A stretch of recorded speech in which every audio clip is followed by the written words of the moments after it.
I'm Serena Marsh, and at 37, I learned a house can be stolen while you're off guarding the country that prints the deeds. I spent 10 years saving for one thing: a seaside house for my parents, Walt and Joan, who'd been married 50 years and poor for most of them. I closed on it from a base overseas. I flew home to hand them the keys at their anniversary. But when I came up the gravel drive, my mother was crying on the porch. My father sat trembling on the steps with two suitcases between his feet. And a woman I'd married into pointed at my mom and screamed, "This is our house. Get out." Three strange cars filled the yard. My husband's family had moved in while I was deployed. By the time I set my duffel down on the boards, I still hadn't seen what they'd done to the inside, or learned where the money was really going. Welcome back to Calm Drama Stories, where ordinary women face impossible family moments and answer them with a steady voice instead of a raised one. If you've ever been called too much for finally drawing a line, you're in the right place. Drop a comment and be sure to subscribe. My parents married in 1975 with $40 and a borrowed truck.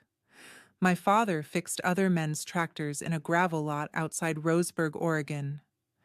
My mother polished other people's furniture for cash, and our whole childhood smelled like the lemon oil she rubbed into strangers' good tables. We never had a bad year and a good year. We had lean years and leaner ones. When I was 9, we drove to the coast once, and my mother stood at the rail and closed her eyes at the sound of the water. She said, "Wouldn't that be something, to fall asleep to that?" I never forgot it.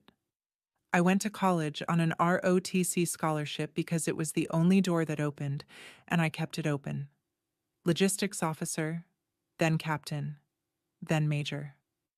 I learned to move fuel and food and people across a desert without losing my temper, and I saved like the war might end my paycheck any minute. 10 years. Deployment pay, a small inheritance, every bonus. Last spring, I closed on a big weathered house on a bluff in Harlan Cove, Lincoln County, $425,000, deed in my name alone. It had a porch that faced the Pacific, and a kitchen big enough for my mother to ruin with that lemon oil smell. I signed the papers from a folding desk 8,000 miles away. I'd never set foot inside the place I bought. The plan was simple, and I'd carried it for a year. Drive my parents up for their 50th, put the key in my mother's hand, and watch her close her eyes at the sound of the water. I should have known a plan that clean never survives contact. The last 2 months of the deployment, my connection home was thin, an hour of bandwidth, then nothing for days. My husband, Kyle, had offered to handle the house while I finished my tour. Get it cleaned, the porch sealed, ready for the party. It was the one helpful thing he'd offered in years, and I was grateful, and that should have been my first warning. The utility statement started climbing. Water, power, garbage, all of it, the way a house climbs when more people live in it than should. I asked Kyle about it on a scratchy call. He said the cleaners ran the heat. I asked him to forward the account login so I could watch the bills myself.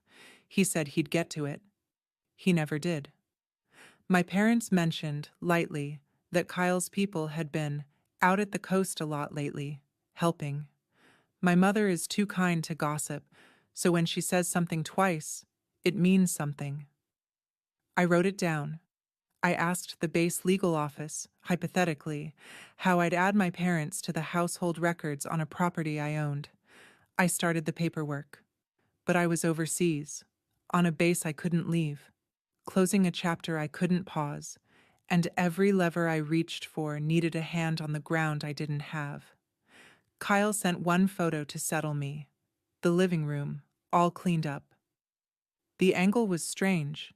Tight on a single corner, cropped hard, like a real estate listing trying to hide a water stain. I stared at it longer than a clean room deserves. What were they keeping out of the frame? Here's the thing my family kept forgetting about me. I don't panic. It's not a virtue. It's a tool I sharpened in rooms where panic got people hurt. When a convoy plan falls apart at 2 in the morning and 12 people look at you, you learn that the loudest person in the room is almost never the one in charge. My soldiers used to repeat a line I'd say when a briefing went sideways. Somebody would start spinning, and I'd set down my coffee and say it flat. I'm calm. That should worry you. It always landed, because calm from me meant I'd already moved past the feeling and into the plan.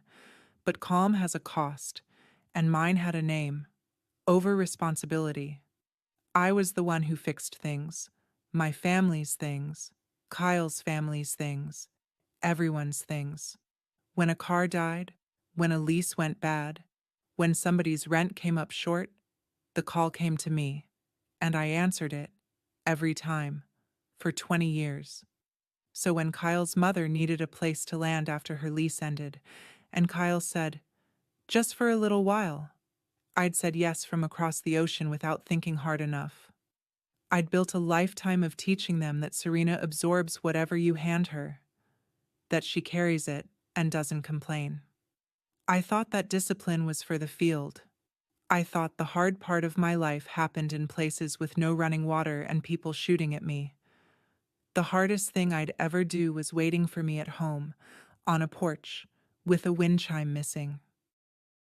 I landed in Portland on a gray Thursday and rented a car at the counter, still in my uniform. 2.5 hours to the coast. I drove it with the windows cracked, breathing out the recycled airplane air, rehearsing the moment in my head like a mission brief. Pull in, hug my parents, walk my mother to the porch, put the key in her hand, watch her close her eyes. I had the key in my breast pocket the whole flight, and I touched it at every red light.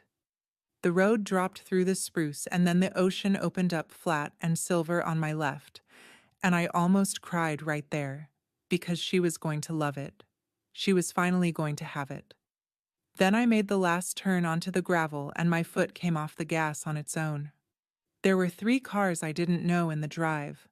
A little folding sign staked into my mother's flower bed read, "Guest parking," in cheerful printed letters, and the porch railing where my father had hung a set of brass wind chimes, chimes he'd bought with his own trembling hands to mark 50 years, was bare. I could see the empty hook. I sat in the rental with the engine ticking and listened. Somewhere inside the house I'd bought for my mother, strangers were laughing. Not family laughter. The polite, unfamiliar laughter of people who'd paid to be there. I didn't know that yet. But the word on that sign, "Guest," had no business at my parents' front door, and my stomach already knew it. I came up the steps, and the first thing I saw was my mother, 72 years old, in her good blue cardigan, crying with her hand pressed flat over her mouth the way she does when she's trying not to make noise about it. My father sat below her on the steps with 2 suitcases, their suitcases, packed, and his hands were shaking worse than the Parkinson's makes them shake, which meant it wasn't the Parkinson's. Before I could speak, the screen door banged and Brenda came out. My mother-in-law, Kyle's mother. 62, in a sundress I didn't recognize, holding a wine glass at 11 in the morning, and she didn't see me yet. She saw my mother on the porch, and she crossed it in 3 steps and pointed at the driveway and said it loud, loud enough for the 2 strangers standing by the rail to hear. "This is our house. Get out." My mother flinched like she'd been slapped. My father started to stand and couldn't. And I want you to understand what 20 years of training does to a person, because every cell in my body wanted to put Brenda through the railing, and instead I set my duffel down on the boards, slow, and I let the silence do the first part of the work. The 2 strangers looked at me. The uniform does that. Brenda half turned, irritated, expecting one more person to manage. Then she actually looked at my face, and the wine glass dipped in her hand, and she said, "Serena." Just my name. like a door clicking shut somewhere behind her. She didn't know yet whose name was on the paper that mattered. She didn't know the woman she'd just screamed at was my mother. She was about to have the longest afternoon of her life, and I was going to give it to her one quiet piece at a time. I stepped past Brenda and pushed the screen door open and walked into the house I'd bought and never seen. The silence I'd left on the porch followed me inside, because Kyle was standing in the front room, and the second he saw me, his whole face came apart. The room had numbers on the doors, little brass stick-on numerals, 1 and 2 and 3, screwed into the bedroom doors down the hall like a motel. My mother's future kitchen, the big one I'd pictured her ruining with lemon oil, had a folding table set up by the window with a guest book, a basket of single-serve coffee pods, and a laminated stand that said, "Check in 3 p.m." The whole place smelled wrong, not like a home, like the chemical lemon of a rental cleaning service laid over bleach, the smell strangers leave so the next strangers won't notice the last ones. My mother's lemon oil smells like care. This smelled like a cover-up. A younger man I half recognized as Kyle's brother Dustin came out of the hall carrying folded towels stacked on his forearm like a bellhop, saw me, saw the uniform, and stopped so fast a towel slid off the top. Kyle found his voice, and it came out small. "Serena, honey, you're early." I looked at the numbers on the doors. I looked at the check-in sign. I looked at my husband holding nothing and explaining nothing. "You're running it like a hotel," I said. It wasn't a question. The look that passed between Kyle and Dustin answered the only question I had left, whether my husband was a bystander to this or a partner in it. I had my answer. I just didn't say so yet. Everyone braced for me to blow. That's the thing about people who yell. They only know how to defend against more yelling. So I didn't give them any. I turned around, walked back to the porch, and crouched down in front of my father. "Dad, we're going to get a clean room with 2 beds and good pillows, and you're going to sleep tonight." He tried to apologize, and I wouldn't let him. I carried their suitcases to the rental myself, one in each hand, past Brenda, who'd gone quiet and was working out the math of the uniform and the name. I drove my parents 15 minutes up the highway to a little oceanfront motel, a real one, with a license on the wall. And I got them a room facing the water, and I made my mother sit on the bed while I ran the heat. She kept saying she didn't understand. They'd come to move in like we planned, and Kyle's mother had told them there had been a change. I said, "There's been a change. Mine." That made her almost smile. I got them dinner. I waited until my father's hands went still in sleep. Then I sat in the motel's plastic chair under the buzzing lot light with a legal pad on my knee, and I did the only thing I know how to do when something's broken on a scale too big to lift alone. I made a list. Who was living in my house? Since when? Who'd put the listing up? Who was holding the money? I wrote it in block letters, the way I'd write a movement order. Tomorrow I wasn't going to argue with anyone. Tomorrow I was going to find a lawyer. Paula Renner kept an office above a bait shop in Newport, 20 minutes south, real estate and landlord-tenant law, gray bob and reading glasses on a chain. I laid the deed on her desk first. My name. Only my name. She nodded slowly, and then she gave me the bad news, because good lawyers lead with the wall you're going to hit. "How long have they been living there?" "More than a month," I told her. She took her glasses off. "Then here's the part you won't like. In Oregon, once someone's been residing in a place, you can't just change the locks and put their things on the lawn. That's a self-help eviction, and it's illegal here. If you do it, you can end up owing them." I felt the floor tilt. The deed had my name on it, and it still wasn't enough to open my own front door. Paula saw my face and held up a hand. "You don't kick the door. You go through the court. It's called an FED, forcible entry and detainer. You serve proper written notice. You file in Lincoln County Circuit Court. You let a judge sign the order.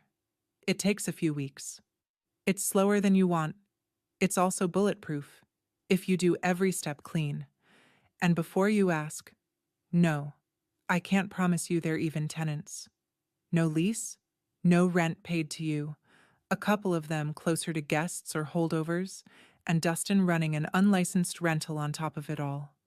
The law has a different door for each of those, and a judge might send them through anyone.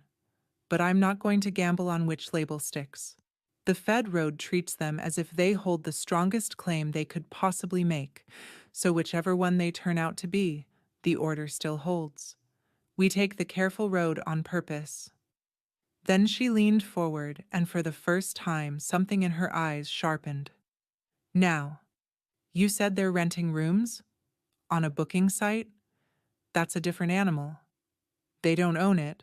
They're operating a short-term rental, and out here on this coast that needs a permit and pays a lodging tax. If they've got neither, you've got more than a family fight. You've got leverage. I'd come in braced for a brawl I'd have to win with my hands. I walked out with something better, a process. They won't let me kick the door, I said in the stairwell. Good. I've always fought better by the book. I went back to the house that afternoon to try it the civilized way first. I'm not a monster, and a judge likes to see you offered an exit. I found Brenda on my porch, in my mother's chair, with Kyle's Aunt Marlene beside her, the two of them sunning like they'd earned it. I kept my voice even. Brenda, I'm only going to say this kindly once. This is my house, my parents are moving in, and your family needs to make a plan to be out. Brenda laughed at me, an actual laugh, head back. Your house, she said. Bought with whose marriage? You people are nice, Serena, but you're farm people. You don't know how to make a thing like this work. We do. We made it pay. Marlene nodded along like a backup singer. Then Brenda delivered the line she'd clearly been saving, slow and satisfied, the line I'd hear in my sleep for a while. Honey, you were never really one of us. Kyle was inside. I could see his shape through the screen, not coming out. And the cruelty of it almost worked, I'll admit. The exclusion. The dismissal of everything my parents had survived. But Brenda was so pleased with herself she got careless. And as I turned to go, she called after me, bragging, "And we're booked solid clear through the month, so..." Booked. Solid. Through the month. She'd just told me, free of charge, that the listing was live and full. I said thank you, and I meant it. And I'm fairly sure she thought she'd won. That night, I found it in 4 minutes. Harlan Cove Beachfront Retreat, Coastal Luxury, Sleeps 8. Host name, Dustin. $340 a night. I scrolled the photos sitting on the motel bed with my mother asleep beside me, and my hand went cold. The cover photo was the master bedroom, the big one with the bay window and the ocean, the room I'd picked out for my parents, the room I'd imagined my mother waking up in. They'd staged it with white hotel linens and a folded throw and a little card on the pillow. Photo after photo of my house dressed up for strangers, and then, near the bottom, one shot of the pool cottage out back, the little outbuilding, single room, the one you'd use for storage, with a caption underneath that read, "Owner's quarters, private. Please do not disturb." Owner's quarters. That's where they'd put my parents. They'd taken the bedroom with the ocean and sold it by the night. And they'd folded my 74-year-old father into a storage shed and labeled it on the internet so guests wouldn't bother the help. I screenshotted every photo. I saved the URL, the dates, the price, the calendar showing the bookings stacked up green through the month, exactly like Brenda bragged. I didn't record anyone. I didn't sneak anything. It was all sitting right there in public, advertised, for the whole world to rent. 340 a night, times a full calendar. I sat there doing the arithmetic, and a new question opened up that I couldn't close. All that money, weeks of it. Where exactly was it going? In the morning, my mother finally told me the whole thing, slow, over motel coffee. They'd driven up on the date we'd planned, June 3rd, the truck loaded with the few good things they owned. They'd pulled in expecting their new life. Dustin had met them in the driveway, friendly as anything, and told them there had been a little scheduling overlap, and would they mind taking the cottage, just for the busy season. My parents, who have never in their lives wanted to be a bother to anyone, said of course, and then the days went by, and no one ever moved them back. Brenda told my mother not to use the big kitchen because it might confuse the guests.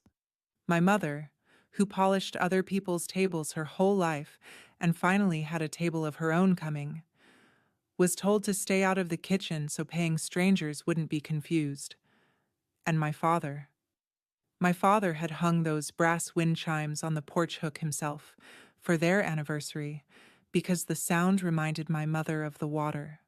The third day, Dustin told him a guest had complained about the noise, so my father, who has never asked anyone for anything in 74 years, climbed up on a kitchen chair with his shaking hands and took the chimes down and wrapped them in a dish towel and put them away, so as not to be a bother in the house his daughter bought him. My mother told me that part looking down at her coffee. And my father, across the little table, said, "I'm sorry, Bug. I didn't want to make trouble for you." That was the moment it stopped being grief. That's when it went cold and clean and useful. I stood up. "Nobody's making trouble for me, Dad. I make trouble. That's my job."